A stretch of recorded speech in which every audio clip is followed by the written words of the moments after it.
Hi everybody, welcome back. Once again, it's good to be with you. Thanks to all the new subscribers and thanks to all the other ones, all the ones that have been here for a while, follow me and the information I'm sharing. So today I wanted to go over some things I've noticed over the past couple of days. Yesterday I was putting, I've got one folder with all my books in and I'm trying to separate them into topics as I've mentioned before. And I've by no means got through them yet, but as I was going through them, I did find a few that I wanted to share today, and I found out something that is quite phenomenal that I didn't know until I saw it yesterday. So I wanted to share it with you all, and hopefully you guys can look into it a bit as well, and we can find out something that we never knew before. But before I get to that, whichever one of them tabs it is, I'll go through these. So there's the first three I'm going to show you are just plans, just images, and then the rest are books. So there's no particular significance for these other than what I mentioned whilst I was showing them. There's no date on here other than 1978, so it doesn't tell you when this was actually made. But this is a plan de Bonpas. The reason I'm showing it is you can see the plan design. You've got black structure, you've got grey structure, dark grey structure, you've got light grey structure, you've got white structure.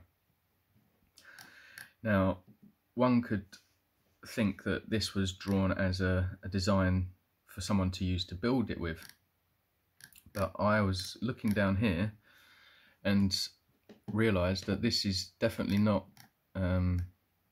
new build designs, but rather discovery designs. So they found the structure and they built it. So you've got things like construction primitives or primilares, can't really see it. You've got hospitaliers, so these are the colours light grey and dark grey, I think. So these would be some of these bits, and the black would be 14 side and that would be 17 side. So talking about these bits, and there's one here, uncertain, and that's white. So that is the wall around the side. So to me, that if they're uncertain about what it's built by, that's not a plan of a new build, but rather that is a discovery. And whether the rooms that they've got them allocated as were originally them rooms when the building was first built, or whether when this guy went to draw this book, the people that occupied the building at the time used the rooms as such, I don't know. Anyway, I don't want to spend too long on there. That was just a quick observation I made. Here's another plan with no date. It was also uploaded onto the site in 1978, but it's older than that. This is of a theatre. I just thought it was really interesting. It doesn't have a date, but it has GED 6018 there. I don't know what that's referring to. It has D6018 up there as well. The reason I'm sharing it is I just think it's magnificent. You know, people could build such things with horse and cart if it were true.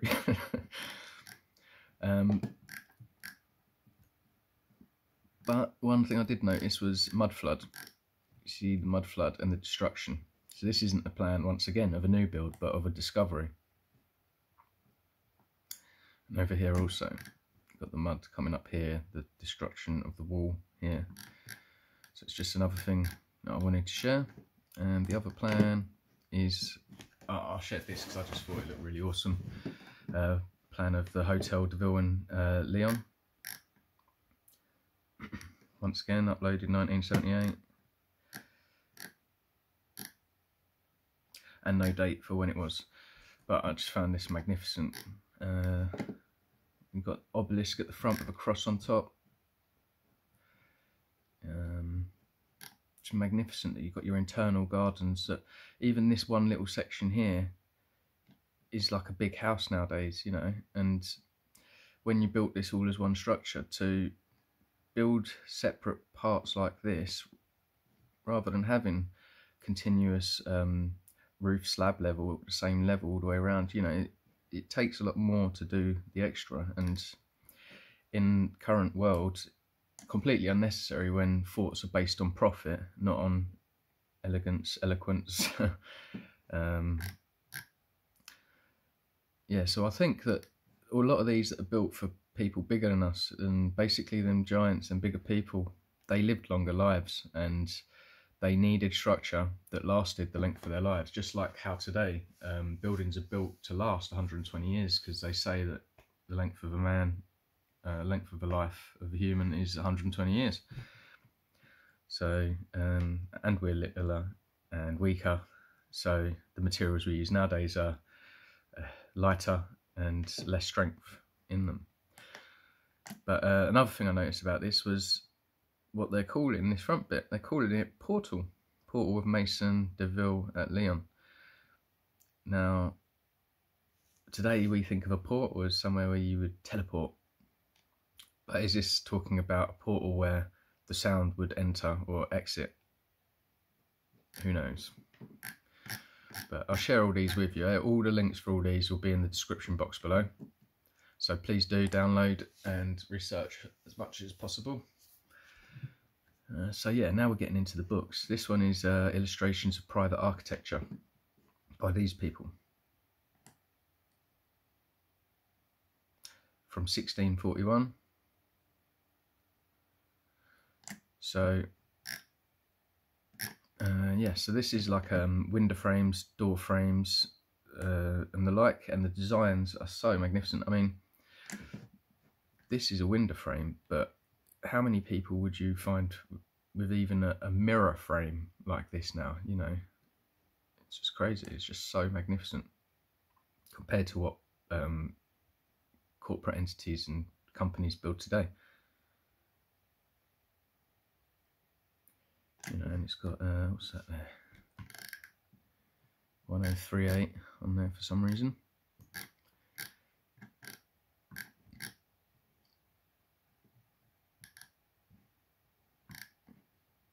$1638. So you've got dimensions and stuff. So once again, I don't think these are plans for a new build, but rather the drawings of a discovery. You've got lengths and rooms and just staircases everywhere.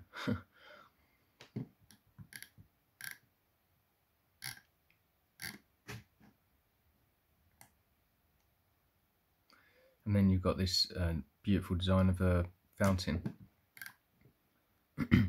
Another thing that gets me actually is how it's difficult to find bathrooms in these old buildings,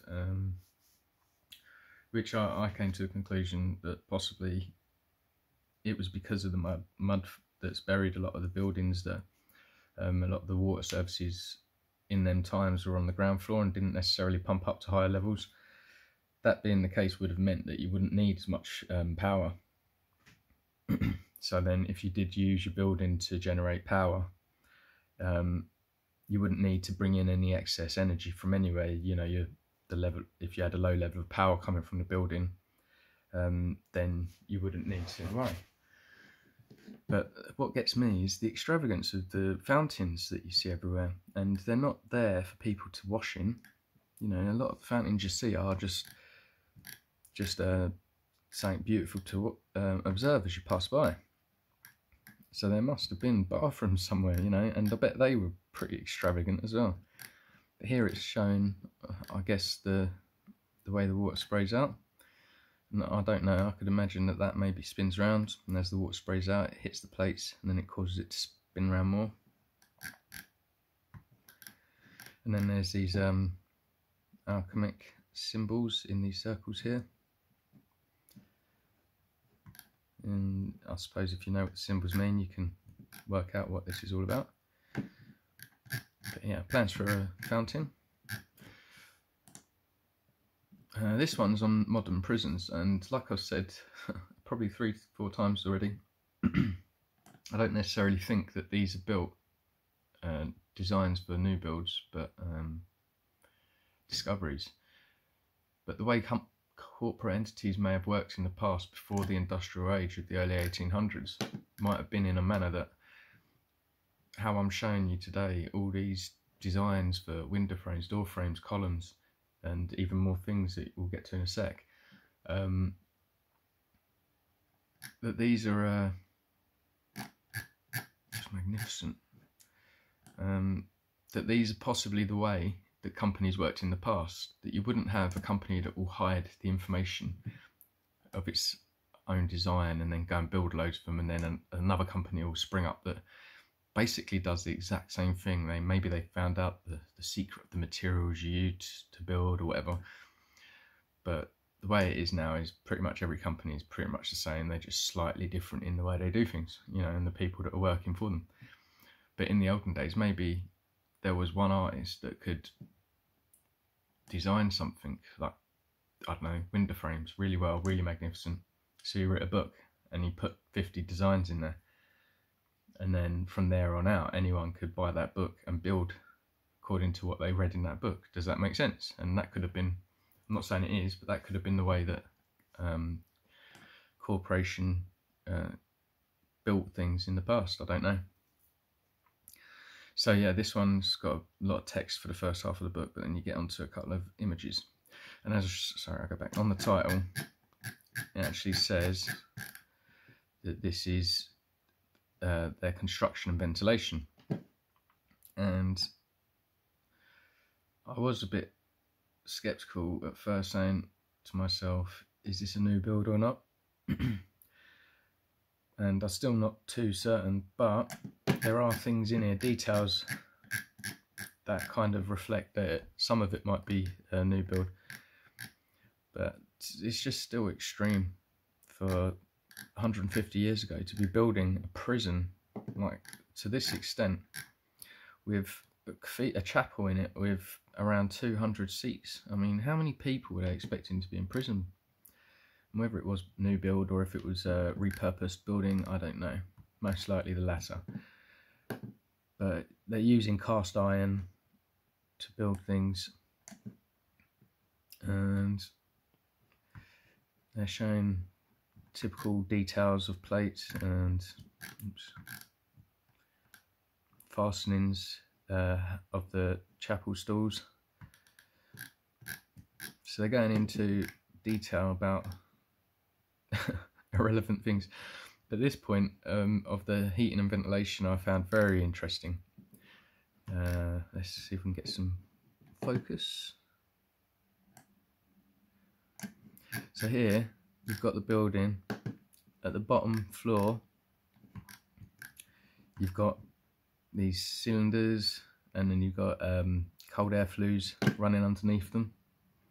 And you've got the coal stores on either side of the building that then, you know, connect to the warming apparatus, the technology that they use to keep the building warm in the winter. And then you've got another apparatus from in the centre. So you've got all these holes everywhere, which is basically nowadays, you know, basically the cavity in the walls between the brickwork and the structure. But here you can see that you've got cold air going down the low levels and shooting up, and then hot air shooting up and coming out at the high levels and circulating as it would. And then up the top you have fires. You have fires in your roof to allow for the hot air, but you've also got up here, you've got your foul air coming out, and you've even got a little separate room over here for summer ventilation, so you don't, in the winter you do big fires in here, and in the summer you do a little fire in there apparently. And then that's how you get out. You know, being a civil engineer and everything nowadays don't really consider air in this way, whereas we do with water. You know, we have surface water drainage and foul water drainage. You have to keep them separate. So here, this is already way beyond how things are considered now that I'm aware of, that you have foul air and clean air. So you've got more designs of how the ventilation occurs.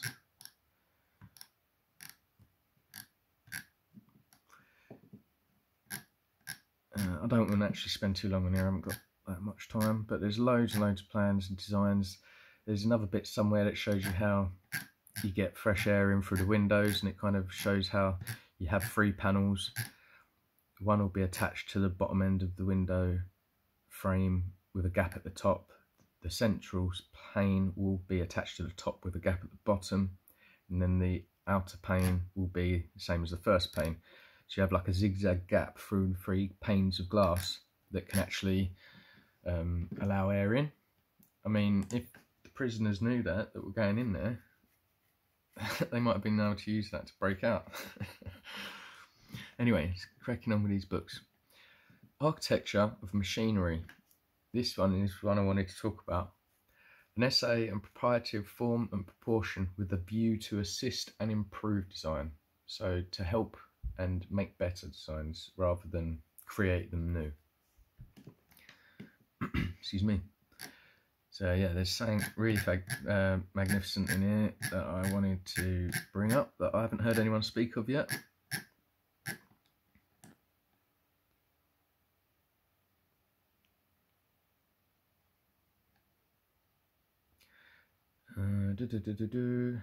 So this is talking about architecture of machinery. If you want to read it, please do download it and read it. I hope that someone does. There's loads in there. It goes on about pillars. I've seen, I don't know if it's in here or not, but technical designs on how to get all these at the right sizes and the right dimension measurements and everything.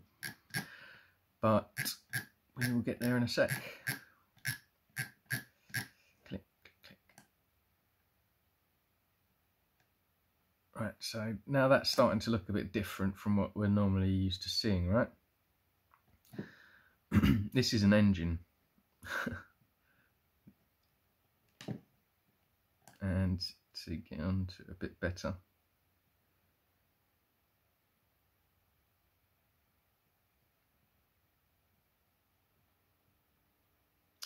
Where have you gone?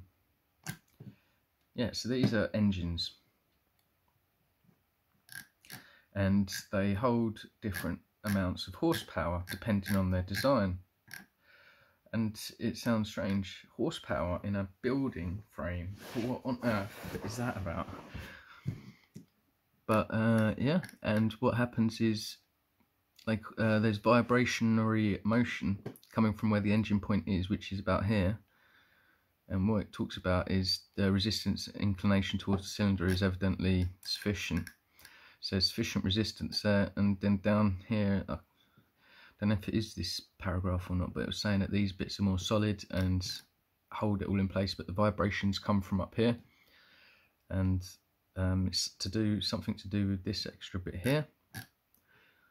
So this figure 24 is the framing of a 60-horse engine. It has precisely the same defect in its mechanical construction as the last example, but without so much beauty. So yeah, and it's it's an engine. It's crazy, eh? So then when you're building things like this, you got the vibrations here. Is it saying that it can hold up this structure without columns there? I don't know. I haven't got the time to read through it right now. So if anyone does want to read it, please do.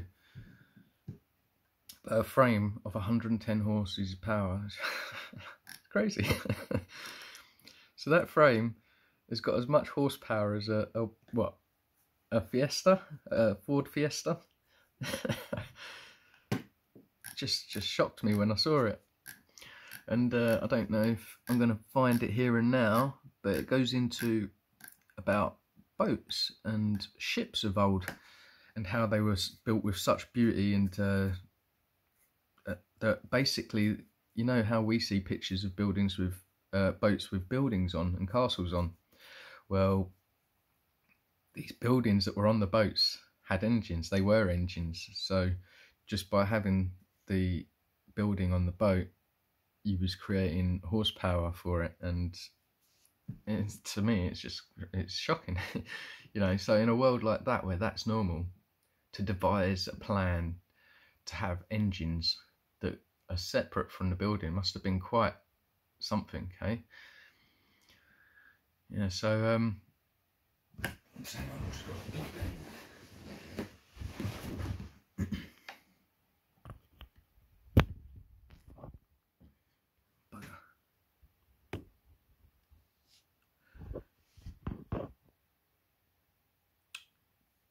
Yeah, so basically that's how the boats generated their power in the past. And they also use a lot of metal as well.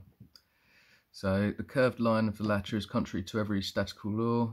For every force acting in the direction of the chord of the arc would tend to break it with leverage equal to the versed sign, and hence to make up for the extra resistance more metal is necessary, and consequently more weight. And then they're talking about enabling large condensers to be erected, but the ingenuity of the artist must have been in low ebb indeed if he could know other means for its introduction for the distortion of this framing. So, you know, the frames were built with distortion in mind, whereas nowadays it's quite the opposite. You know, you build buildings to negate distortion from, say, earthquakes or whatever. You build it so it doesn't, say it's like insulated from distortion. Whereas in them days, it seems like distortion was very much wanted. And when we look at these massive old buildings that, like in Furttenbach, where they're generating sound and light energy from it, yeah, so you would have the atmosphere hitting the spikes and spires on the top, which would then vibrate into the metal in the framework and the roof, which would then at some point reach this area where this engine is made for vibration, so it then picks up the vibration. So then that vibration goes around the whole building. And then I imagine where you have what looks like fireplaces today, could be like openings to, like ventilation, but for the vibrations to pass through the air around, through the air. I don't know, these are just thoughts that come into my head, but it seems like things might be slightly more logical than what they used to be, although they're completely different to the modern society and the modern way of building buildings. It does slightly make sense now. So yeah, I just wanted to share this because it's basically how buildings are motors and how motors were put on boats. So yeah, please do download this. This is a really incredible book. But I got to crack on anyway, because I've still got a few more to get through and not much time at all. Shit. So this is designs of British buildings, getaways. Not really that much special in here, other than the fact it's claiming it's designed for new builds, but in reality, who was building houses like this in the 1850s as getaway homes? No one really, was they? So, but I shared it anyway because it had some quite good drawings in there. Illustrations and descriptions of Paris. So this is from 1678, no, from 1742.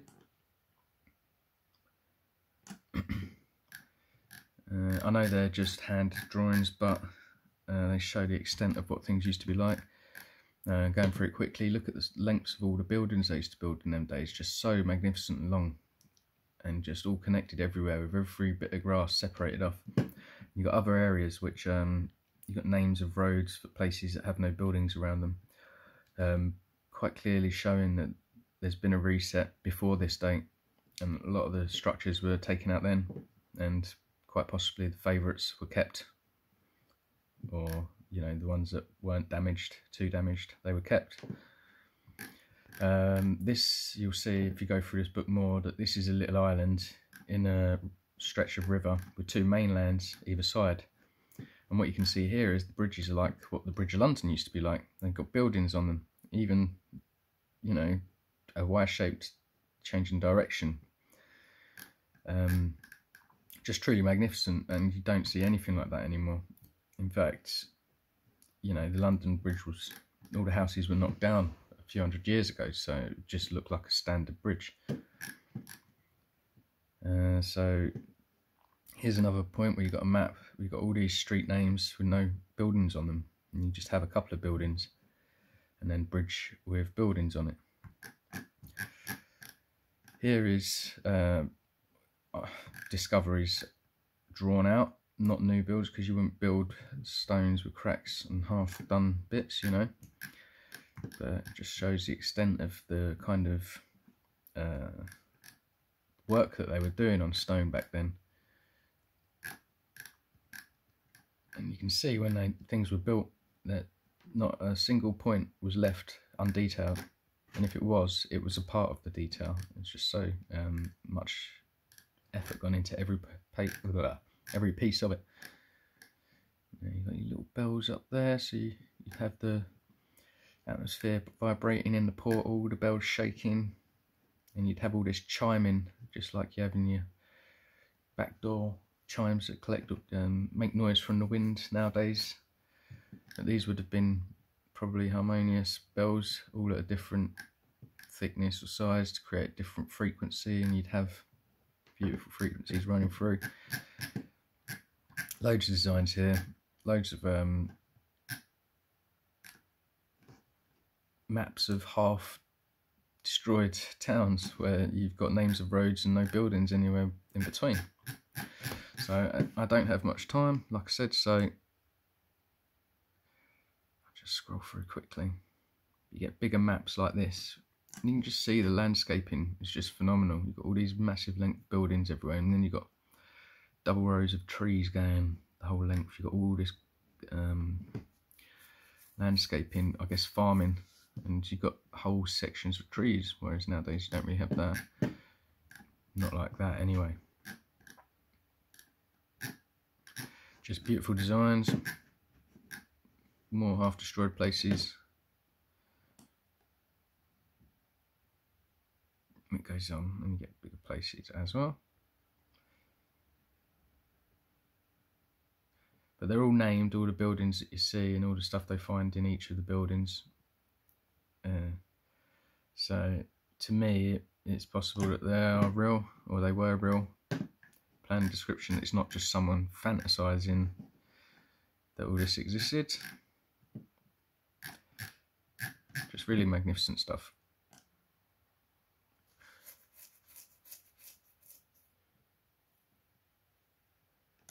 Right, so I better crack on. Illustrations of architecture, Francie something plans, elevations. So this is 1750s.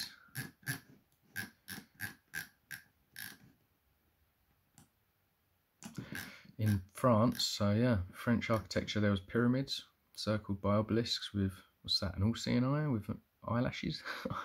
Don't know.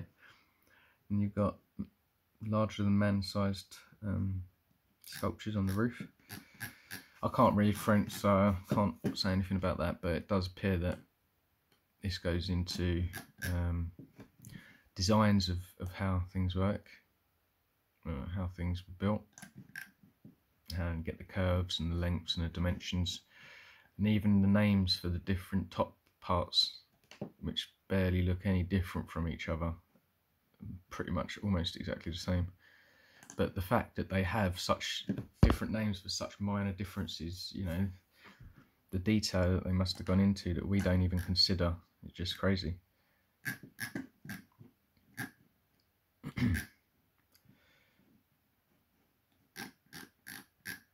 So, showing designs of roofing.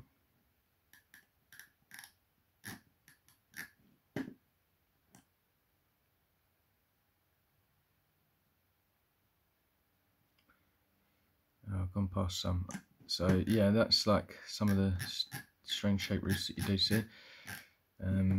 But what I've found is a lot of the roofs are actually wood. So why would you be burning your summer fires and for your winter fires up there for ventilation and stuff, for heat, sorry, if it's all made of wood? And now more beautiful plans, and here is what is just such a magnificent building. This is Réseau Chars du Tous les Bâtiments de Hôtel Royal les Invalides. So the extent of this building, these are all columns, right? So here is the building coming around here, around here, around here, up here, all the way around there, all the way down there, down here, all the way down there, all the way around there. All this is one building. It's absolutely, and these gaps are doors, right? So that is the door into the room. So you can see how big the building really is. It's just huge. And you have separate gardens, everything. It's just like how you see the palaces of today. Just so much went into this, you know. Look, you can see here it's apparently done by wood. And then you have your inner dome, and then another dome, and then another dome. Done by wood. But this is such a long building, you know, you can't even fit it in one page. You have to have all these different pages showing the length of the building. I mean, how much would it have cost to do this?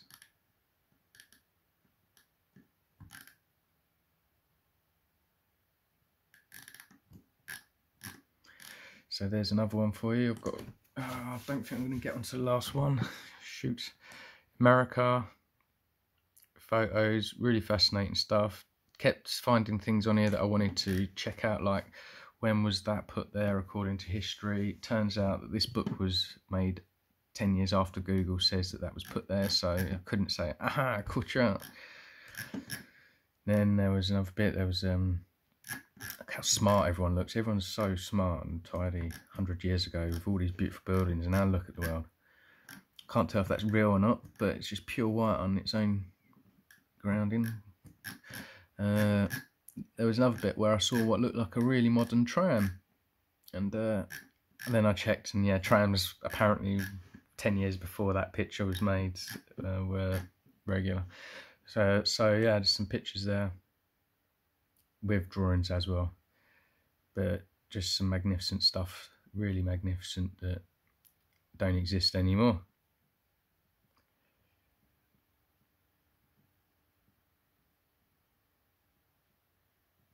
But there's like a, yeah, probably 100 different images in here. There's Rocky Point, residence of Fred Vanderbilt at Newport. Casino.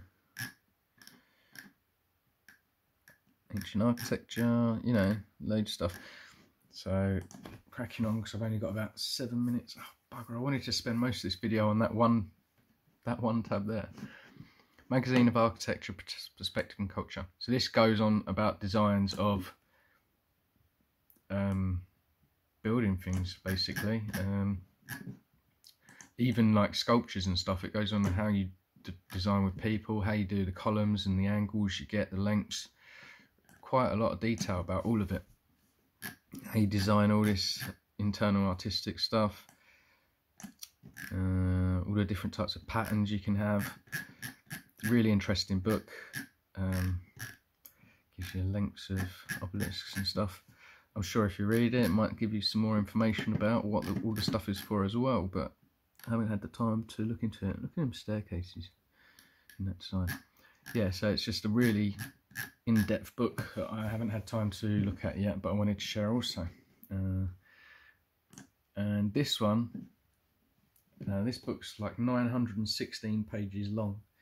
Illustrations of the antique Romanae. The stuff in here is very telling with regards to civil engineering. So you've got Rome and it's broken rocks, but when you look at the rocks, it's plans and maps of towns and columns and buildings, you know.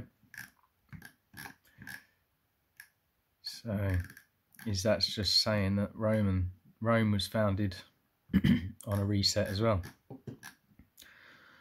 But when you go through, look at that. the extent of it. Look at the thickness of that wall.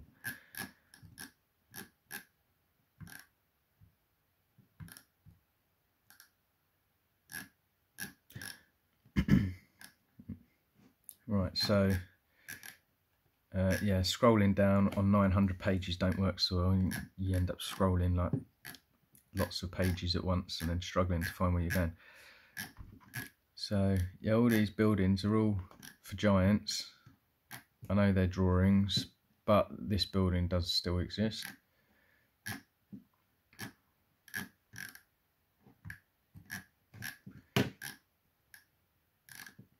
Right, now I want to get to the point.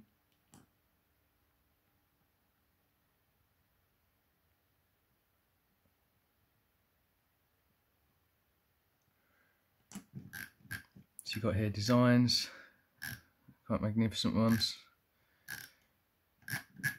Probably trying to reveal what was there before the reset that basically gave them the land. Look at that. Are they like cylinders underground? Is this like a system of something or not? I don't know. Look at the extent of that as a place, the curvature and everything. Onioniana, Onioniana. What a name! Where you going, Onioniana? So here you can see, for example, a town. You've got area for people to go to watch sports or whatever. You've got horse racing over here. You've got magnificent buildings where all the columns and structures are just curved but really well. Here you've got if that's a street road, you know, you got one building that runs the length of the street. It's just crazy, absolutely crazy. Excuse me. Other parts of the town, you know, all this stuff would have been built on solid ground as well, which I'll show you soon enough, as you can see here. And so to build a town like this, we look at the wall around the outside, the Starfort wall, and say, wow, who could have built something like this?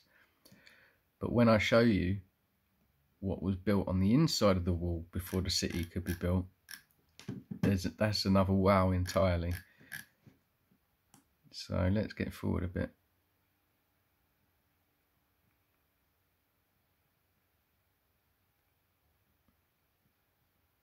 There's just so much magnificent stuff in here.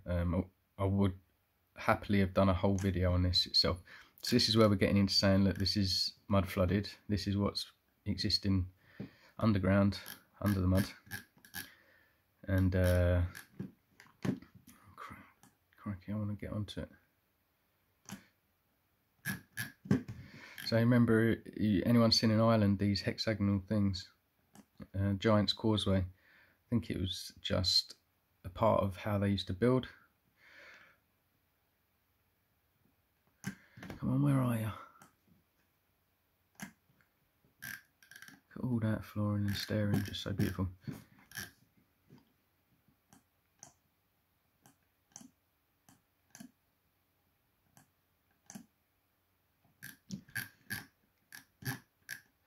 Whole towns, the maps of towns and everything again.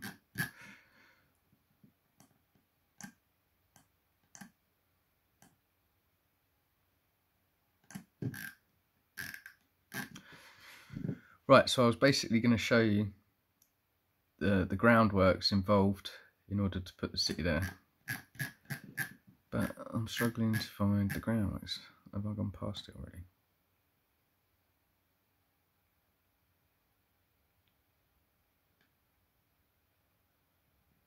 Right, so it's got to be back up here somewhere.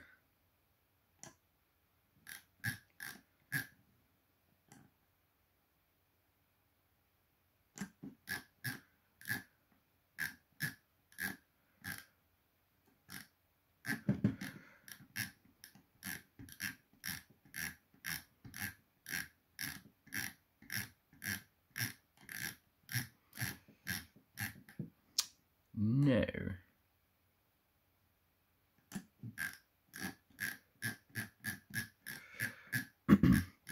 So somewhere in here you see a bit where there's a cross section of, say, a bridge.